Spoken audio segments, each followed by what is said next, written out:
she had to admit. Seeing Joy try to speak to Jon about the dragons, while the little girl made sure no one could hear her, was amusing to her. Watching as she whispered in Jon's ear, as he whispered in hers.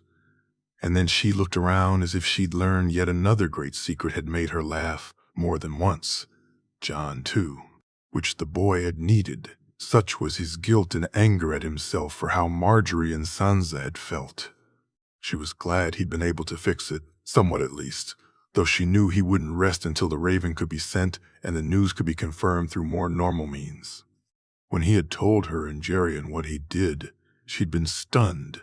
To be able to control an animal in that way was still difficult for her to understand.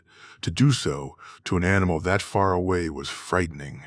"What are you chuckling about, sister?" Jerian said, sitting down beside her. "Those two, look at them," she said as Joy was once again having something whispered in her ear. "Did I tell you what she said to me?" he asked, smiling. "No. We were walking to her lesson, just the two of us, and she began questioning me, trying to find out if I knew. I swear, Jenna, when she plays that game of hers, I don't know how she keeps it up," he said, and she laughed, imagining Joy's questions. When Balerion came running by, she picked the cat up and looked at it, saying, "You're a dragon, aren't you?" and then looking at me out of the corner of her eye. The little minx. I had to tell her I knew, that you and Jaime and Tyrion did, as did Loras and Cregan and Liara and Jon's guards. "He didn't tell her?" she asked, surprised. I think he was so relieved she accepted it that he didn't get around to it. "She knows Brienne and the new boy. What's his name?" "Satin. Him. She knows they don't know?" "She does," he said, and both of them looked at her and Jon as he began tickling her, Joy's laughter echoing around the room. Josh. They were almost finished breaking their fast when Jaime arrived, carrying a scroll in his hands. "The ship's being spotted a little way out, Tyrion's home," he said. And she sighed. "We need him to rest and be settled first, Jaime. Tell Jon," she said. And he nodded. She took her mind of what they needed to speak of with Tyrion by making sure Joy went to her lesson, and Brienne, Satin, and Cregan went to theirs. Jon and Loras would be joining Jaime for the day and heading to Lannisport to welcome Tyrion home. Once she left Joy with Liara, she then went to her own solar and began to read through her letters. There were some that responded to her requests for fostering, which she had put off reading for now. Tion would foster with Lord Brax, and so she had sent letters to find some boys to foster here with Walder, one from the Riverlands of Blackwood, a young lad from House Payne and a lad from House Riker, along with her nephew Tyrek, she would agree to. Joy's fostering was harder, as it seemed even Joy being the future Lady of Castamere was not enough for some to forget Joy's birth. She had received a number of House's apologies, and it annoyed her no end. How dare they look down upon her niece? She had, though, received some replies which she was glad of, some of which she was more than happy to accept, one from House Bracken and one from Emmond's house. Despite herself, she had asked for and gotten Walder to come to stay with her. The girl was kin after all, and White Walder, as they called her, deserved far better than growing up at the Twins. The others, though, had excused themselves. Most claimed other arrangements, and Jenna wasn't happy about it in the least.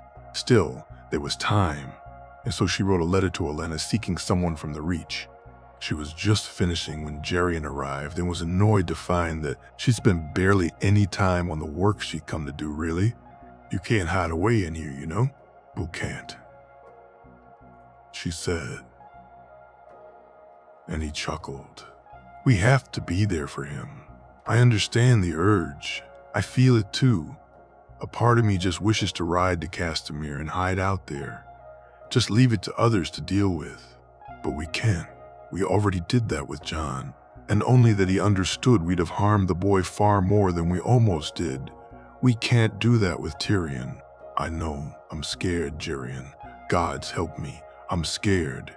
I'm scared of seeing him and breaking down. I'm scared how he'll react. I'm scared what it'll mean for us all." she said, and her brother got up and walked around her desk, kneeling down and taking her in his arms. "Remember the night we scared Kevin?" he said, and she shook her head. "You, me, Tyget, we all snuck to his room in the dark. You don't remember?" "No." Tyget got the key and hid it so he couldn't lock his door. "Remember how he was at night, how worried he was about ghosts, and how Father would allow him to lock his door?" he said, and she nodded, a small smile on her face. "Aye." "So we snuck in, and it was dark and windy. One of those nights when the rock was louder than usual. We found him hiding under his covers, so Tyget and I grabbed his legs, and you, he said, laughing. I jumped into the bed beside him, screaming loudly all the while. She said, laughing too.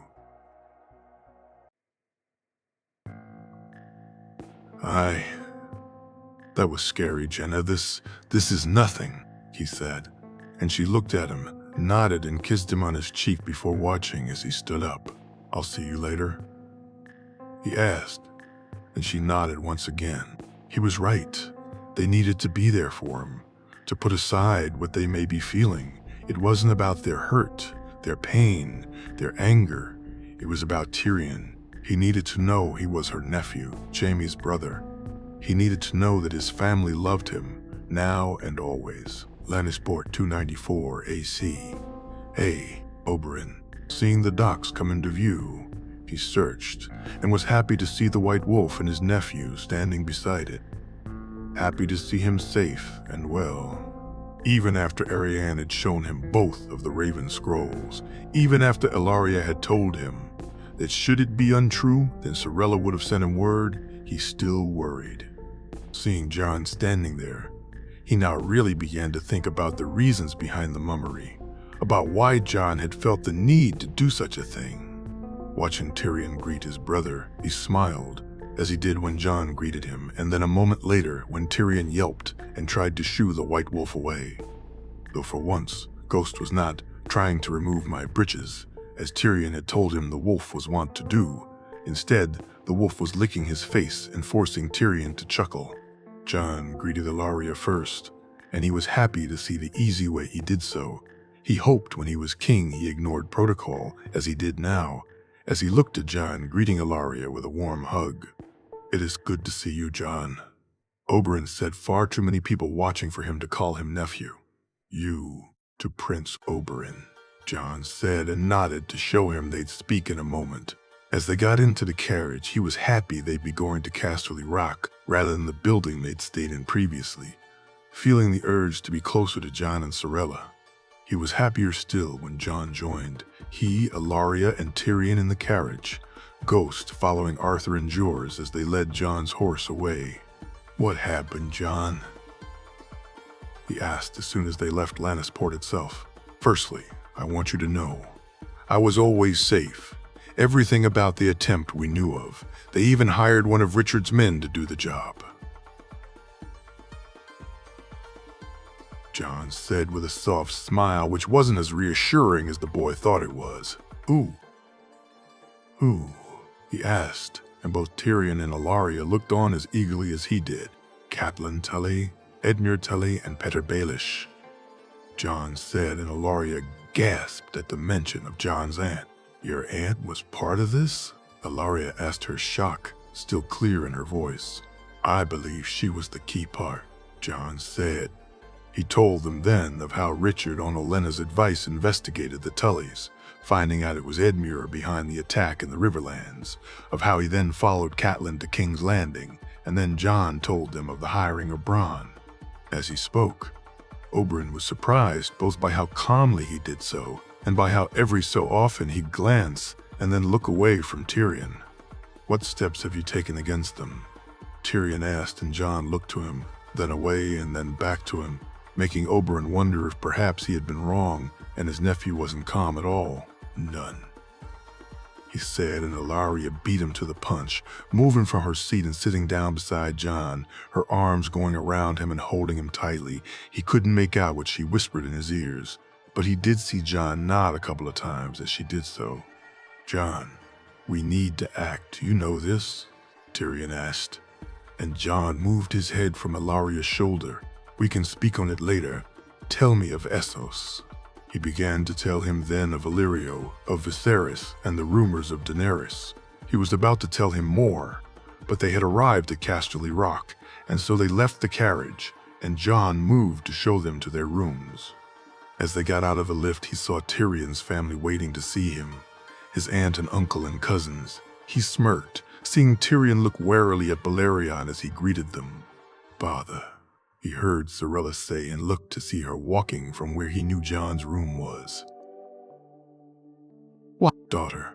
You look well. You are happy?" he asked, and she nodded before hugging him, and then Ilaria. Jon nodded to Tyrion and Jaime and the others before walking with Ilaria, Sorella and him to his room, asking them to step inside for a moment, the White Wolf guarding the door along with Arthur and Jorah. "Your own rooms are in the guest wing, or should you prefer, you can stay in the vaults with us," Jon said as he looked around, surprised that Rhaenys and Lygaron were not in sight. "The vaults? The dragons are too big, Uncle. They need room. Rhaenys, Lygaron, they are much happier down there, and so we moved down with them," Jon said, and he turned to Ilaria, who nodded. "Show us these vaults." They took the lift down, and when Jon and Sorella led them through the vaults, he was surprised to see just how different the place was. It was brighter, cleaner. The rooms they brought them to would be perfect. Jon brought them then to his room, where Rhaenys chirped happily, seeing him, and both he and Ilaria walked to her while Jon spoke to Lygaron. "Soon, son," he heard Jon say. After getting reacquainted with his daughter and niece, Jon asked him to walk with him to the beach, so leaving Ilaria with Sorella to catch up, he followed him, enjoying the walk and immediately seeing the benefits of living down here, for the dragons especially. Though for Jon too. "I know you have questions, Uncle. The anger you feel, I've felt it too." He helped calm me, Jon said with a smile as Ghost ran through the sand ahead of them. "Oh, I am a dragon and a wolf, and wolves stalk their prey. Uncle, they wait and pounce when the time is right. Like a viper in the sand," he said with a smile, and Jon nodded. "Edmure Tully is a fool. His men won't follow him, and so Robert can't count on their support. Baelish, we know all about Baelish.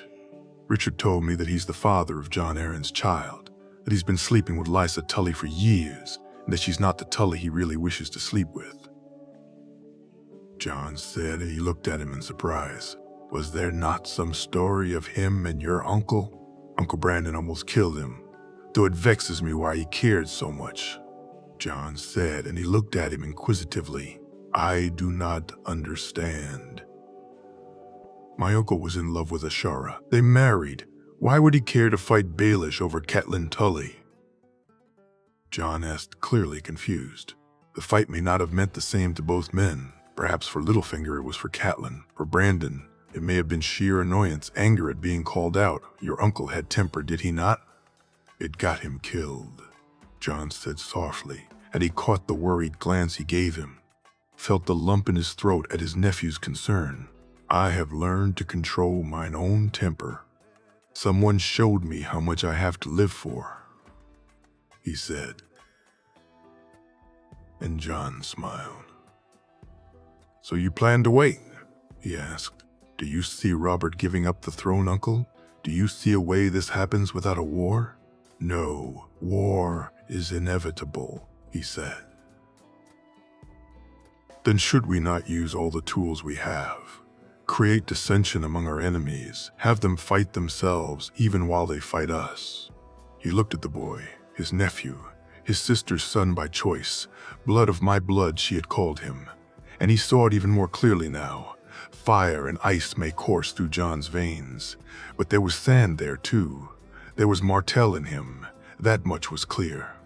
You are far too smart for your age, nephew, he said with a chuckle. I've had good teachers, he said, and they turned as Ghost came running up the beach carrying a fish in his mouth. It's a pity that's not a trout, Oberyn said, and Jon laughed, as did he.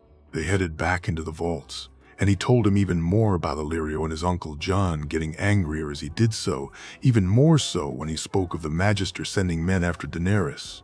What is he up to, uncle? I do not know Daenerys. You sent the hound to her? I did. I saw him protect her in a vision. He is doing so. None have gotten close to her. As for Viserys, I do not know. How well protected is he? Could we get to him? Jon asked.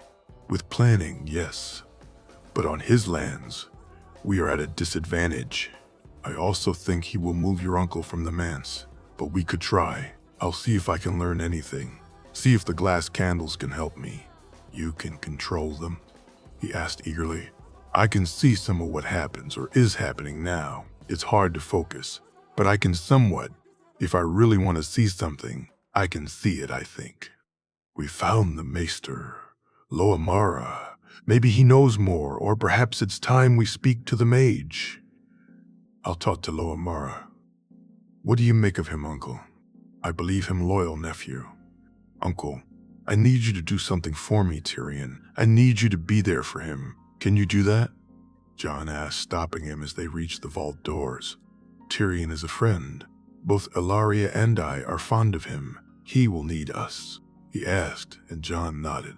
Then we will be here for him. Winterfell, 2094 AC, to Blackfish.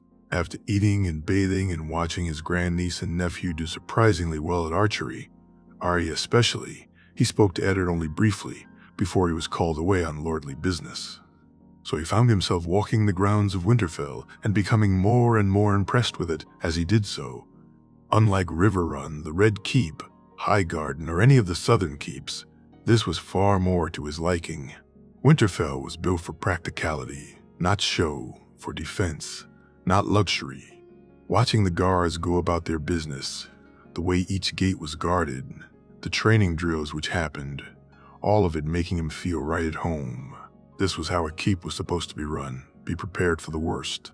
Always, even if it never came to pass. Sir Brynden, I wonder if you'd be up for a spar, the bushy-whiskered Sir Roderick asked, and he nodded. Aye, that sounds like a grand idea. In the end, he sparred with Sir Roderick and his nephew Jory. With Aelin, Harwin, and Tamard, he beat them all, Sir Roderick giving him a fair go, and Jory coming closest to beating him. He chuckled at the claps which came after the last few spars, seeing both Arya and Bran looking on, his grandniece doing her best impression of his fighting style as she watched.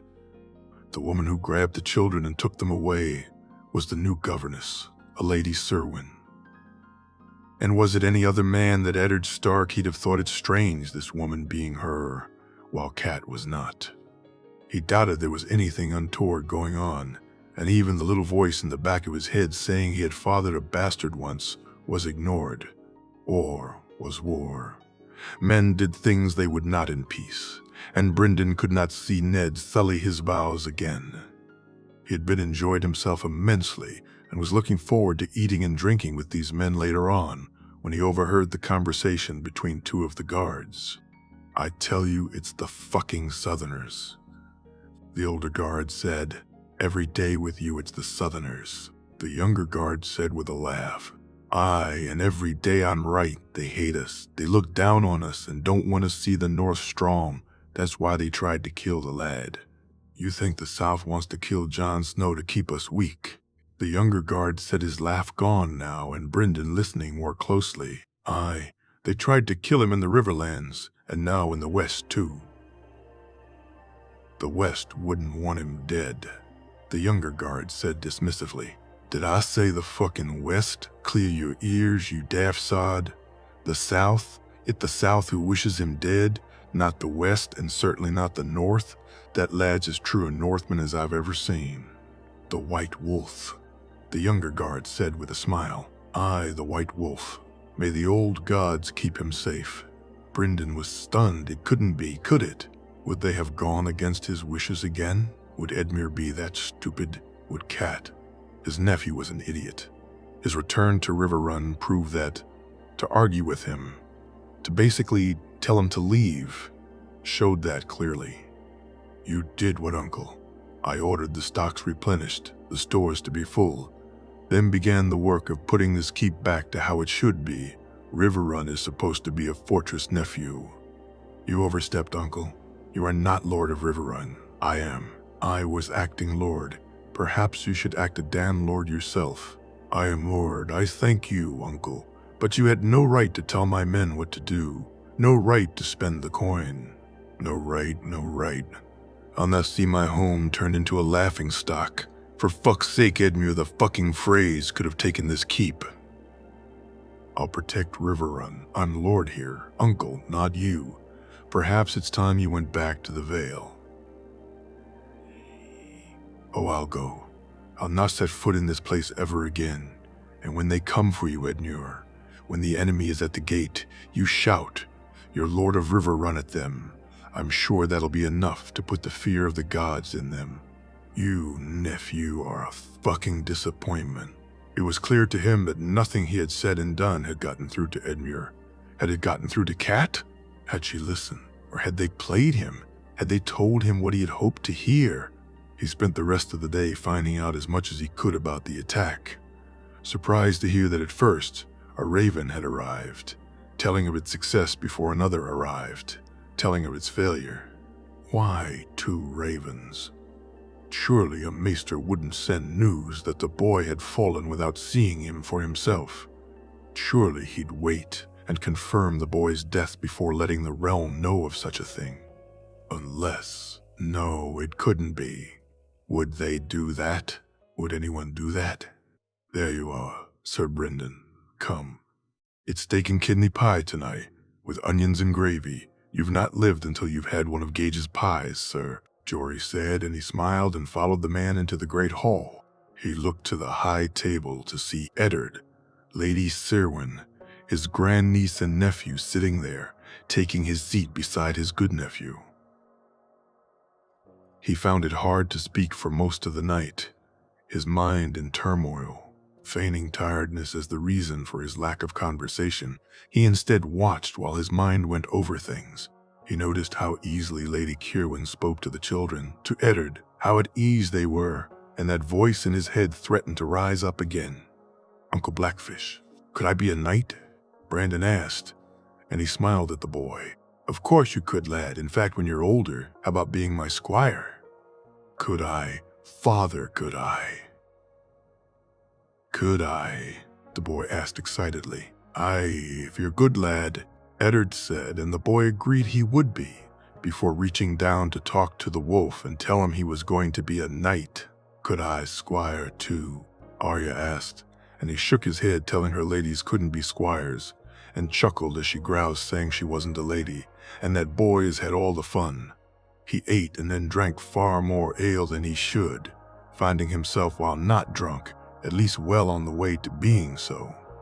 Laying down in his bed that night, though, his mind was once again filled with thoughts of Jon Snow, thoughts of whether or not his niece and nephew had once again tried to kill a child.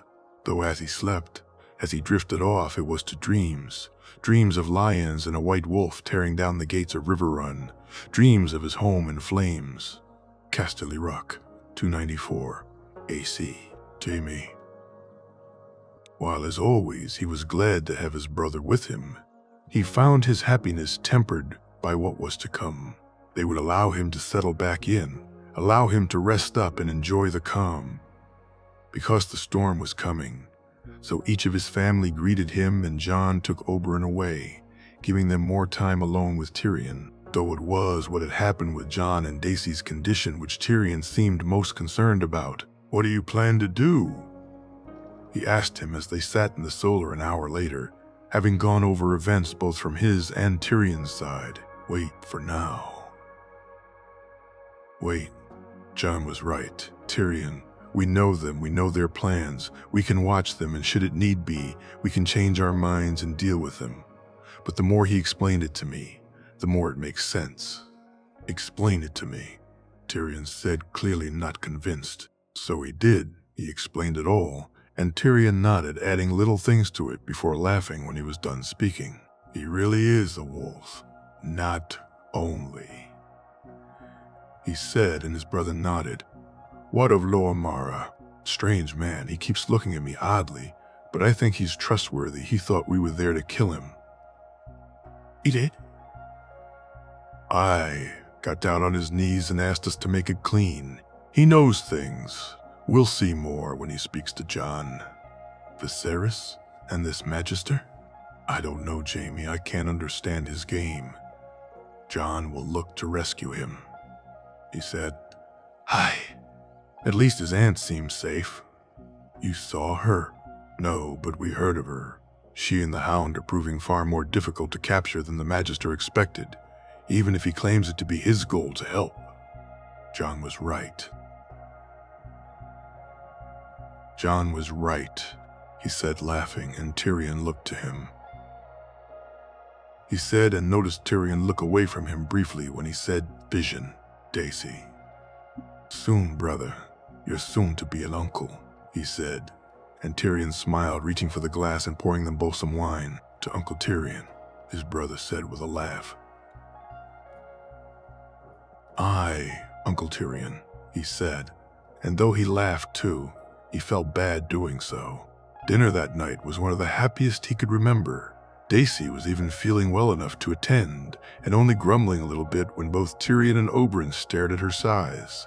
Ellaria quickly sitting with her and speaking to her of things which helped with certain pains and aches, giving her a drink she had made, which had Daisy seemingly far more comfortable after drinking, while Oberyn spoke to Sorella, Loras, Cregan, Satin, and Brienne, all of them listening eagerly as he told them story after story. While Jon kept Joy entertained and Tyrion and Gurion laughed, while Ellaria and Daisy spoke quietly to each other, he found himself looking to Jenna, both of them wearing the same look on their faces, both of them no doubt finding themselves seeking Tyrion out, and both feeling trepidation at what was to come on the morrow. "It will be all right. You know this, my love," Daisy said softly to him as they stood in their room later. "He's going to be so hurt, Daisy, so hurt by it all," he said as he helped her undress before helping her to bed. "Aye, he is. But you'll be there for him. We all will, aye," he said, his arms going around her and kissing her neck softly before he inadvertently tickled her when his hair brushed against her ear. "What was that Ellaria gave you?" he asked as she laughed and brushed his hair away. "It helps with the back pain. Some herbs. I felt so much better after it. She said she'll make me some more." "Back pain?" "Back pain? You didn't tell me you were in pain." "No, I didn't. You already treat me like I'm about to break. I wasn't giving you more excuses," she said, and he laughed before kissing her again. He found the night went far faster than he had hoped, found his appetite gone the next morning, and when Tyrion was finished eating, when Jenna and Jerian arrived, all four of them made their way down to the vaults. They walked through and past the rooms and out onto the beach itself to find Jon there with Arthur and the two dragons, Rhaenys and Ligeron, flying in the sky. "By the gods, she's grown," Tyrion said, and Jaime and Jerian shuddered as the bronze dragon flew closer and looked at him and chirped only for Jon to speak something they couldn't hear to it. "Tyrion, there's something we need to tell you," he said, and waited for a moment until Jon arrived, the look on his face one of worry which Tyrion picked up on. "What is it? What's wrong?" "While you were gone, I had a vision, Tyrion, a vision of the past," Jon said and paused when Tyrion nodded. "I saw something I wish I could forget, something I wish I didn't have to tell you, but it's something you need to know." "What is it? What's wrong?" his brother said, looking from Jon to him. "My grandfather was an evil man, Tyrion, far more than we ever knew, it seems that."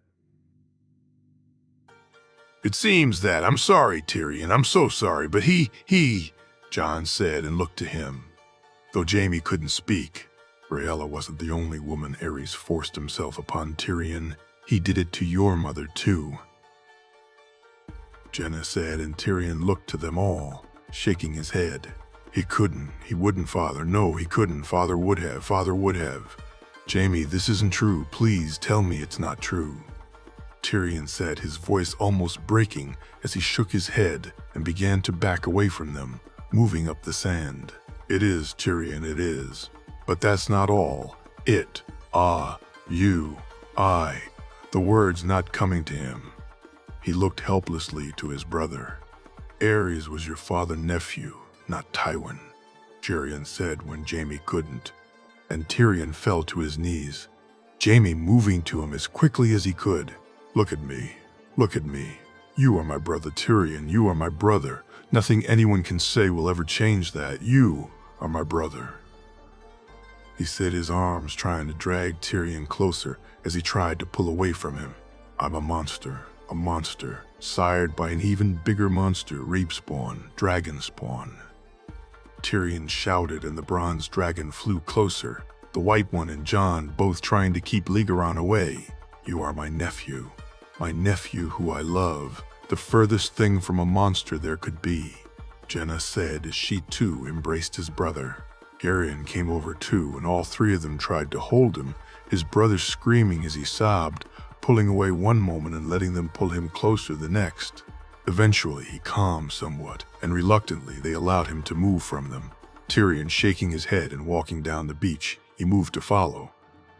But Jon placed a hand on his chest and he watched as Ghost took off after Tyrion, as he and the White Wolf went from their view as they then crossed over a dune.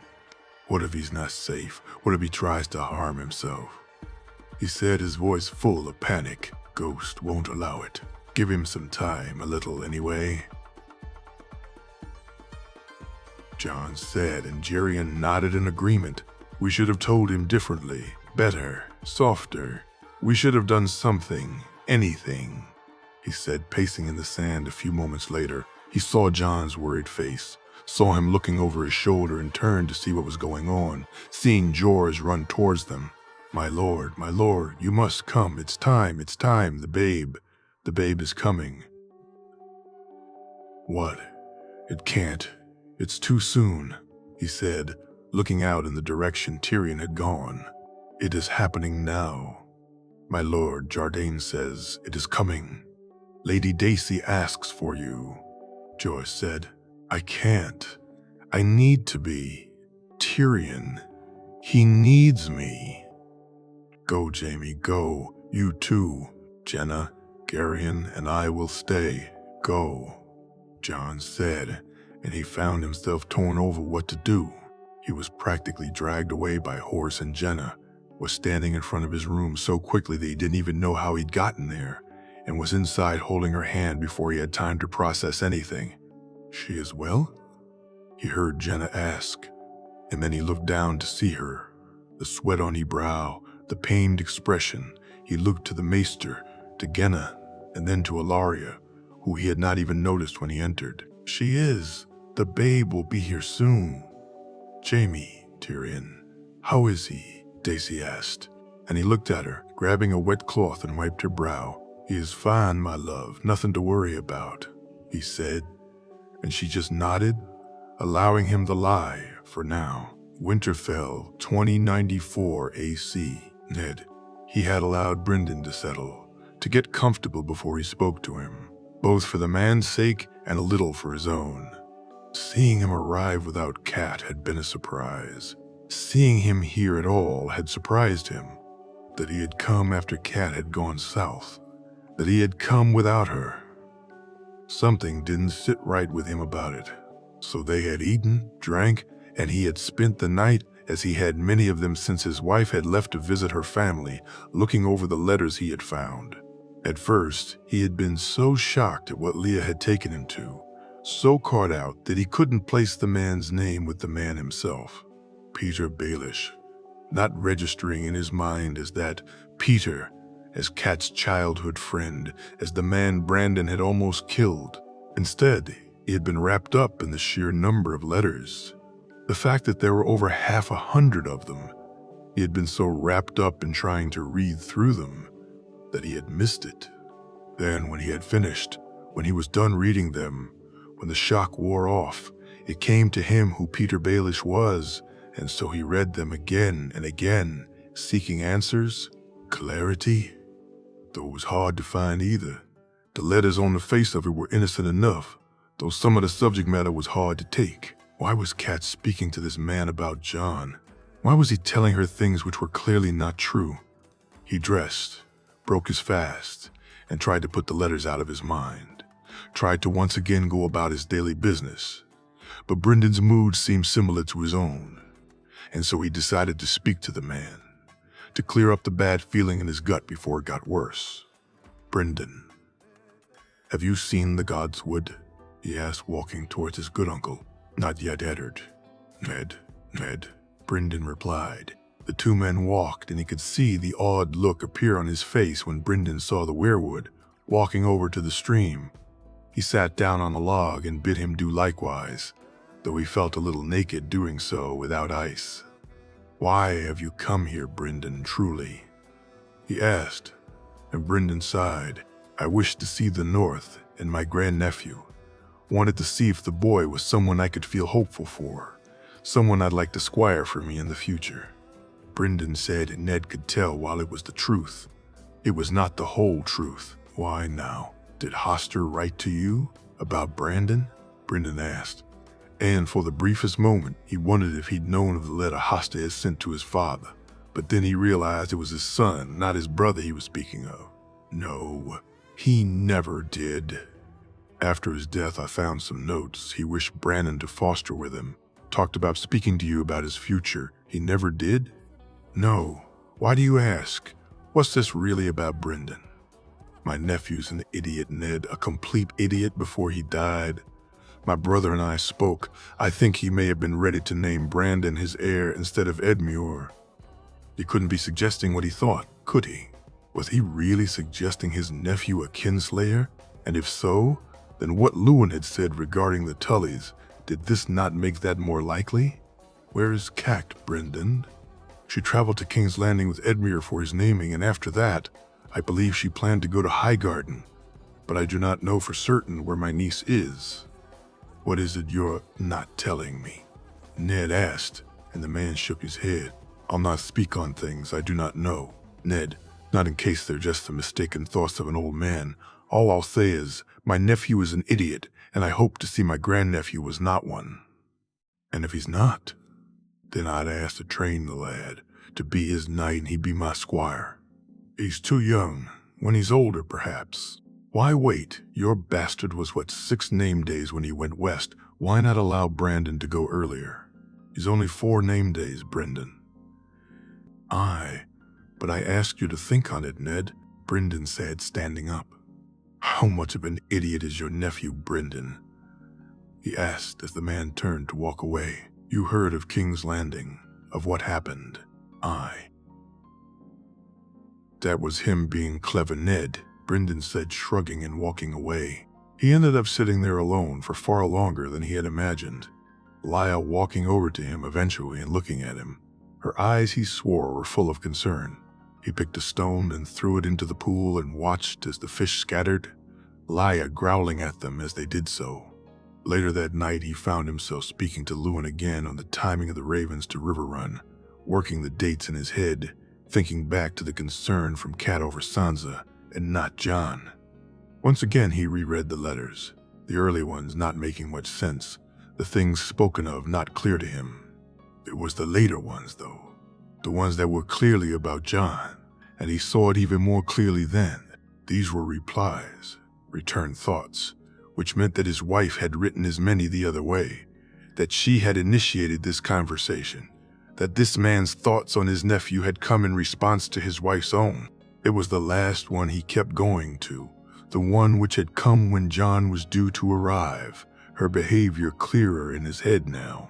"My dearest Kat, I hope this letter finds you well, though the news I have to share will no doubt cause you concern. I dearly wish it was not so. I wish the news I shared with you would only ever bring you happiness and joy, but alas, that's not the way of life. And so instead, I must warn you of the danger you may find yourself and your family in. It has come to my attention that along with the Lannisters, Jon Snow intends to take Winterfell from your son. After he tricked Edmure into a skewed duel, he was heard to brag about bringing the fishes down once and for all. I'm sorry to say he did so with no witnesses. my dearest one, for if he had, I could have brought it to Lord Aaron's attention and stopped him before he could put whatever plans he had into action. He was then heard to brag that soon your son would be reviled in the north, leading to him being declared heir. I do not know what plans he has to dispose of young Brandon, but be wary, Cat, for I'm sure he has some. I will continue to help in any way I can. Ask of me any service you wish, and if it's in my power to provide it, I shall. Be careful, Cat, for I fear that perhaps your husband is not only aware of these plans, but may in some way be behind them. I remain as always your most loyal friend and servant, P. This letter had laid out her fears and worries clearly. At first he had been furious at Baelish for saying such things, had wanted to tell Jon of him, to tell Jaime of him. But something at the back of his mind was telling him things were wrong, things were not right, that he was missing something, and until he found it, he would be wrong to speak on it. It was clearer now that this was in response to the things Cat had said. This man was telling her what she wished to hear, feeding her paranoia over Jon, adding to it, and he at first couldn't be certain why. This man was in love with his wife still. After all these years, he was willing to help her, and was now master of coin. The letters, his wife's absence, the attacks on Jon, Brendan's arrival, his cryptic words, all of it. It was clear. His wife. The knock on the door took him from his thoughts, and he placed the letters back in his drawer and opened it to find Luwin standing there, a raven, my lord, for Highgarden.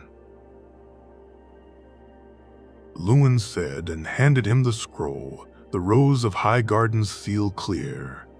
Lord Stark, we've just had to cut short a visit from your wife after she upset Sansa greatly and was flippant and dismissive of the terrible news we had at the time believed to be true regarding Jon.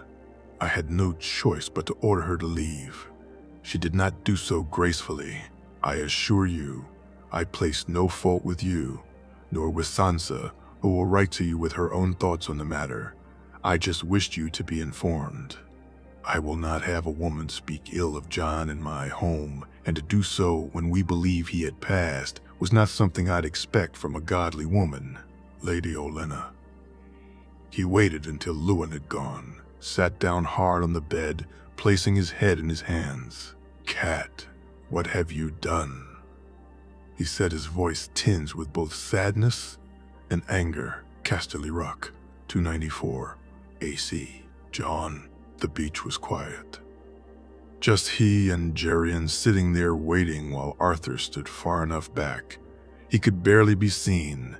He could sense Tyrion's sadness, his anger, and he knew that he was rubbing the White Wolf as they waited, his movements far calmer than he would have expected. Rhaenys was flying over him, keeping Lygaron away, trying to tell his son that yes, his rider was hurting, but now was not the time. Now he needed space.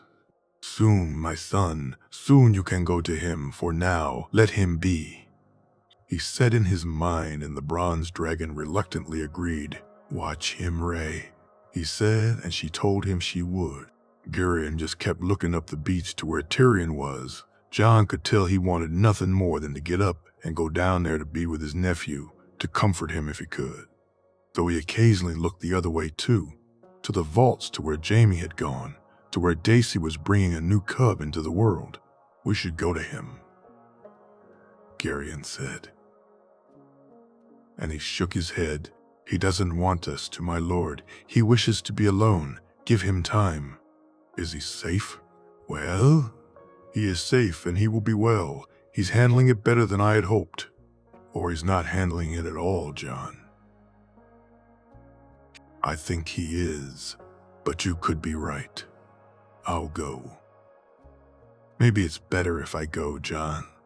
Trust me, it's not, he said, and Geryon nodded.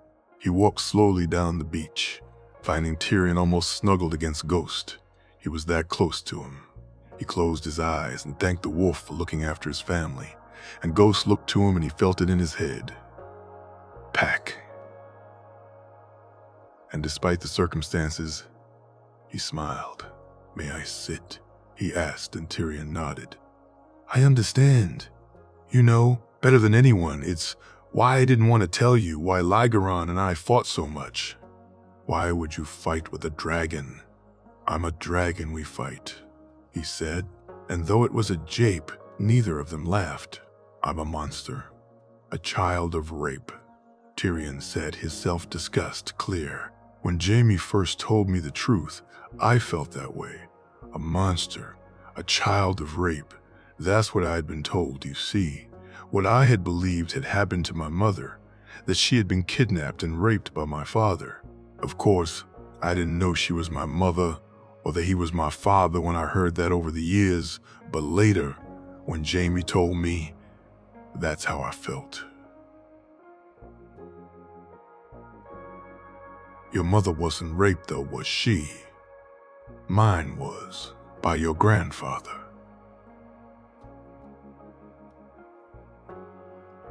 Tyrion spat out. "I know, but I understand. I get it, how it makes you feel, how it hurts you, and as hard as you may find it to believe, it actually makes no difference at all." "What the fuck are you talking about, Jon? How can you say that?" "It makes every fucking difference. I'm a child born of rape. It makes a fucking difference," Tyrion said angrily. You are. And it makes no fucking difference at all. Just as being a bastard makes no difference, or being trueborn. None of it fucking matters. Tyrion, none of it. You are who you are. Not because of your birth, but because of you," he said, and Tyrion looked at him, shaking his head.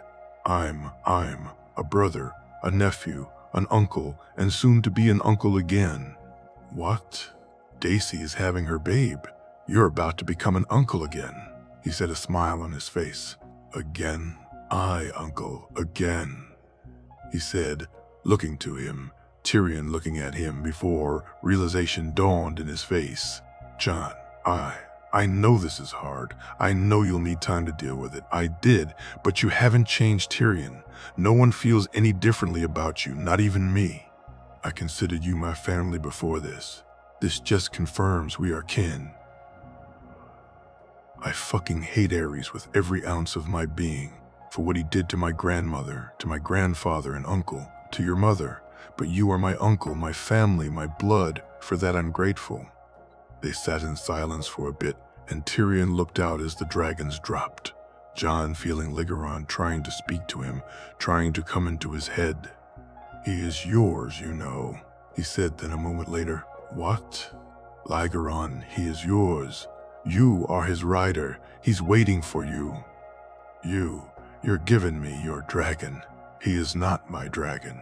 He chooses you." "Tyrion, I think he did it from the first moment he saw you," Jon said, remembering how the bronze dragon reacted when he first saw Tyrion. "When I was a child, Jerian asked what gift I wanted for my name day. I begged him for a dragon. It wouldn't even have to be a big dragon, I told him. It could be little like me."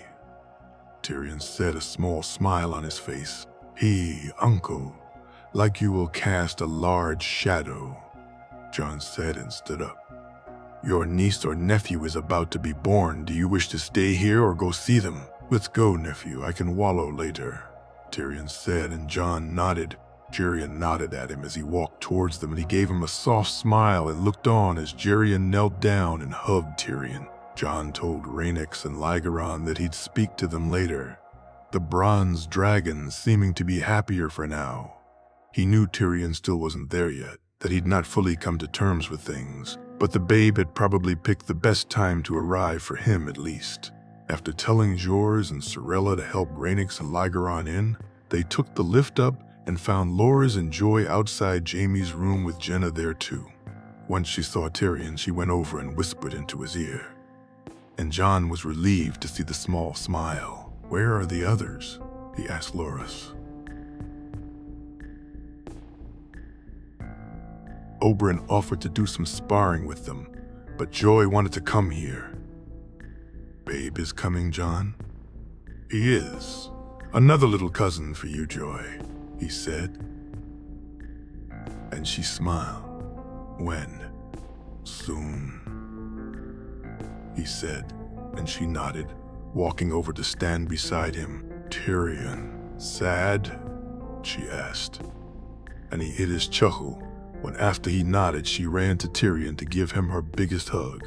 He ended up having to take Joy for something to drink, bringing back something for each of them. It wasn't for lack of servants, but hearing the noise from inside, he worried it would scare her. Not long after they got back, they heard the sound of a babe crying. And after a few more moments, Jaime walked out, the smile on his face only getting larger when he saw Tyrion. "Is everything all right? Daisy is well?" Jenna asked, and he nodded. "She is. She and our daughter," Jaime said, looking to Tyrion. "Joanna Lannister," he said, and Jon watched as Tyrion nodded and wiped his eyes. It was the next day he saw her. The babe was laying in a small crib. She looked so small, so delicate, her hair almost as dark as his, her eyes a vivid green. After speaking to Daisy and finding out she was feeling much better, he talked to Jaime and told him of how Tyrion had reacted. Jaime surprised he seemed to be taking it so well. It will hit him again. "My lord, I think the babe, other things have taken it a little from his mind. What do we do about others, Jon? Do we tell them?" Jaime asked. "There's lots of time for that. Enjoy your daughter, my lord. Make sure Daisy is well. We'll deal with things as they come." Over the next few days, he noticed Tyrion drinking a little more. So he spoke to Oberyn, who told him he was hiding whatever it was inside him. And so he spoke to him again, though nothing really came of it. Instead, Jon asked Jerian and Jenna to speak to him, as it seemed it was partly that Tyrion wasn't sure how their relationship worked for now and needed more time. "My lord," he heard the voice as he stepped from the lift. "Walder on guard today." "Maester?" "Maester? I do not know if I'm still one, so perhaps it's best to call me by name, Daelor Loamara." The former Maester said. "I guess so, see," he asked. And the man smiled and nodded. "I was born in Braavos, but came here when very young to study at the Citadel," Daelor said as they walked. "Why?" "I wish to work for the Targaryens, my lord." "Jon," he said, and the former Maester nodded. "Jon, why work for the Targaryens, and if so, why not just work for them? Why go through the expense and training at the Citadel?" "An old friend told me I'd be needed here one day. She told me this many years ago when I was just a boy." "An old friend? A story for another time." "I've been catching up on some of the things you've done, Jon. Incredible achievements for one so young." "I've had some ideas, Daelor. Others have seen them through," he said, and the man just laughed quietly. "You are just like him, you know." "Like who?" He said, his mind already telling him what he was going to say. "Your father," Loamara said. And Jon was about to say something when Melisandre walked from the lift. "Jon," she said, obviously noticing something in his expression. "Lady Melisandre, this is Daelor Loamara, the former Maester of Dragonstone." "My lady, Jon, I must get back to my work," the Maester said, turning and beginning to walk away before turning back. "Blood is the key. Jon, the Red Priests know this. There is power in King's blood, and magic needs power," he said, and then walked away. "That man was a Maester?" Melisandre asked, and Jon nodded. "Aye. He delivered my sister," he said, and she looked at him and nodded. "What he said about King's blood is this true. There is power in all blood. Jon, King's blood is powerful, yes. Yours more than any. Why? You are his chosen." He spent the day playing on the beach with Joy. She felt even happier that not only was coming down to the vaults of Yenchers, but it was secret, and she got to see the dragons. Though she had actually spent most of the day chasing ghosts in dusk through the sand and making sure he, Cregan, and Loras helped her. He sparred before dinner with Brandon Satin as they still couldn't come down to the vaults. He was missing time with them, and so had resolved to try and make some more. That night he spoke to Sorella about what Loamara and Melisandre said before she then went to eat with Ilaria and Oberyn, leaving him alone with the dragons. Lygaron was annoyed Tyrion hadn't come to him yet, and Jon laughed each time the dragon complained, even more so when he and Rhaenys argued over his complaining. "You're behaving like a child," Rhaenys said. "Yeah, I am a child," Lygaron said. "You're a dragon," Rhaenys said. "Yeah, a small dragon." "A dragon still. You were right, Father. She is bossy. I am not bossy. I am not bossy, tell him." He decided not to mention her. Bossing him to tell Lygaron she was not bossy proved the bronze dragon's point, and instead, in his most serious voice, just did as she had bossed him to do. "Ray's not bossy. No White Owl is not bossy." Thankfully, Lygaron decided to leave it at that, and the dragons decided to rest after eating. Jon walked to the glass candles, deciding to practice once more, taking them out. He lined them up, and he found to his annoyance nothing he could do seemed to stop the images from changing. No amount of concentration, it seemed, would help. He was about to put them back when the idea hit him, so taking his knife he cut his hand and allowed the blood drip on them all one by one. By one, looking at it again, he noticed the flame on top of the green one was different, brighter, the others seeming even less alight than usual. Beginning again, he tried, and to his delight, it began to work. He asked for Highgarden, and the first of the black candles showed him the keep. It was the first time he'd seen it, and it looked amazing.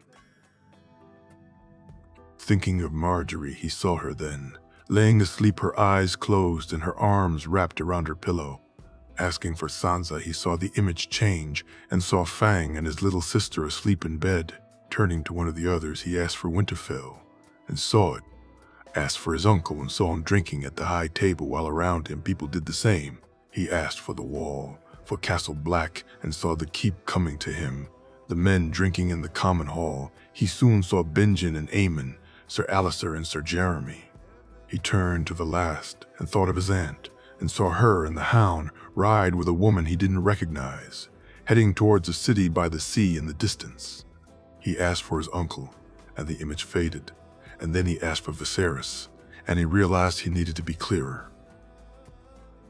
The image of his uncle tied up in the back of a cart came to him quickly. He asked for Oberyn and saw him, and Ilaria, and what they were doing led him to quickly asking to see Tyrion instead. Finding him drinking with Tyrion, he sat back in the chair, looking from candle to candle, seeing each of them, seeing the images stay steady and clear. As he leaned forward, he looked to the first one yet again and asked for the past. He asked for his mother, and he cried as he saw a woman ride a horse over lands he knew well, as he saw her hair flying behind her, the smile clear on her face.